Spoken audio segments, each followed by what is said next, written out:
My name is Tommy Lanham. I'm a professional speaker and life coach and enthusiasm catalyst. Here we go. Okay, tell me about college, about your decision to go. Where did you go? I went to, at the time it was called Johnson Bible College. It's now called Johnson University. And I went down there and man, I was pumped up. I was ready to go. I was ready to pour everything I had into my studies and just give it my all. It was time to turn over a new leaf. I was in a new environment. I could recreate myself in any way that I wanted to, and so I really put forth a lot of effort there, but I still had the perception that I was a C student at best. And not only that, I realized I was going now to college. This wasn't elementary school. This wasn't junior high. This wasn't even high school. This was college. This is where smart people go. And at times I thought, what in the world am I even doing here?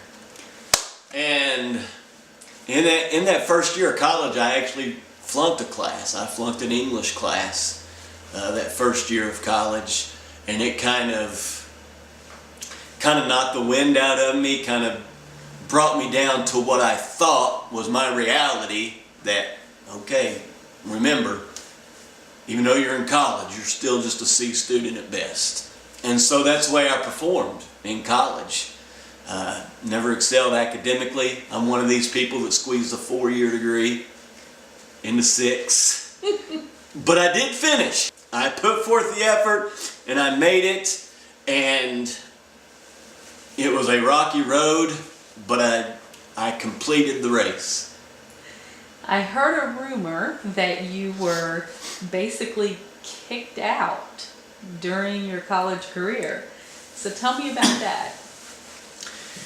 Well, I got a letter in the mail one day on campus. It was toward the end of the semester. And it was a letter asking me not to come back because my grades had become so poor. I had several things that had happened recently in my life that knocked the wind out of me. Took that kind of negative view that I had of myself and kind of dropped it even further. And so my grades dropped as a result of that. And I was asked by the school not to come back. And one of the toughest things I ever did was share that with my parents. And just seeing the disappointment in their eyes, besides the fact that they had paid so much money for me to go to school. But my mom encouraged me to go down there and plead my case, that I would do better. I would get my grades up if they'd just give me a second chance. I didn't think it was going to do any good, but I did it, and they let me come back.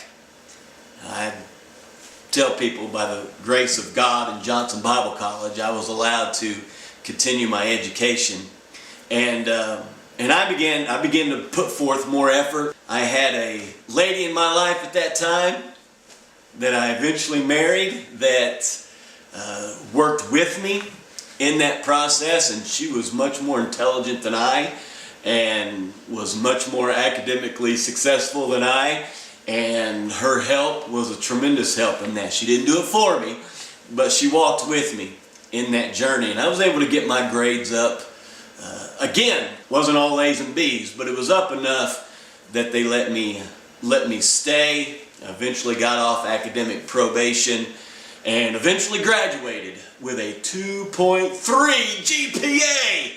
But I got to walk across that line and get my diploma and proudly say I stuck to it and made it happen, no matter how rough and embarrassing it was at times.